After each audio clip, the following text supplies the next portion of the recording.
Friends, আজি মই এটা ৰেচিপি লৈ আহিলোঁ। এয়া হ'ল নিচিলা মাছ। এইটো দেখিছেনে? নিচিলা মাছ বাকলি চাকলি চেলাই একেবাৰে ধুই পখালি লৈছোঁ। হালধি নিমখ সানি এয়া ভাজি আছোঁ। এইখিনি ভাজা হ'লেই সেইখিনি আৰু ভাজি আছোঁ, শেষ হোৱা নাই এতিয়ালৈ।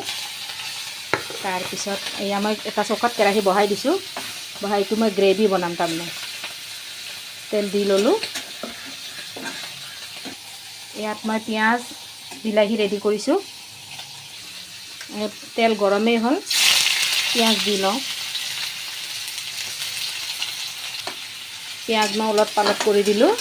এতিয়া ব্ৰাউন কালাৰ হোৱালৈ পিঁয়াজটোখিনি ভাজি ল'ম।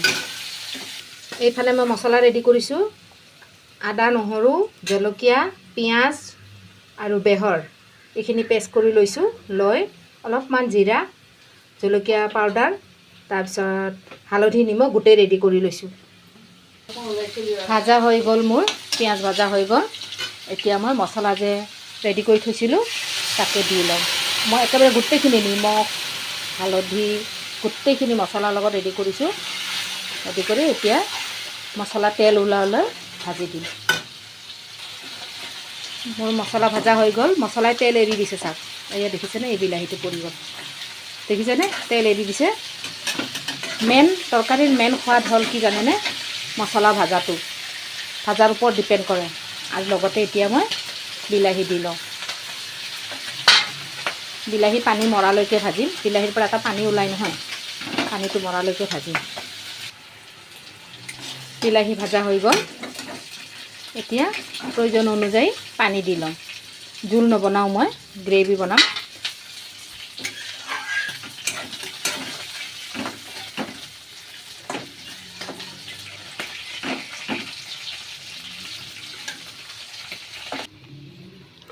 জলটো উতলি গৈছে।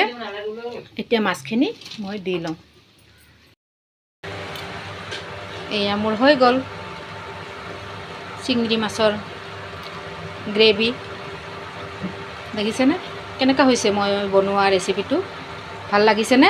ভাল লাগিলে লাইক কমেণ্ট ছাবস্ক্ৰাইব কৰি দিব, লগতে শ্বেয়াৰ কৰিব নাপাহৰিব।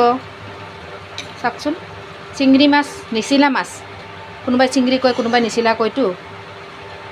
কেনেকুৱা হৈছে বাৰু কমেণ্ট কৰি জনাবচোন। সেয়া কমেণ্ট কৰি জনাব দেই, নাপাহৰিব। কিমান ধুনীয়াকৈ বনাইছোঁ চাওকচোন। মই বনোৱা কষ্টৰ এটা ফলটো দিব নহয় আপোনালোকে। সেইকাৰণে মোক কমেণ্ট এটা কৰি দিব, মোৰ মানে ভাল লাগিব আৰু কমেণ্ট কৰিলে। এতিয়া মই ইয়াত নমাই দিওঁ। দিয়া, নমাই দিয়া।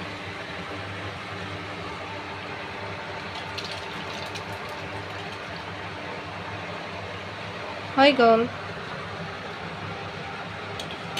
আৰু এটা ভিডিঅ' লৈ আহিম। Bye bye.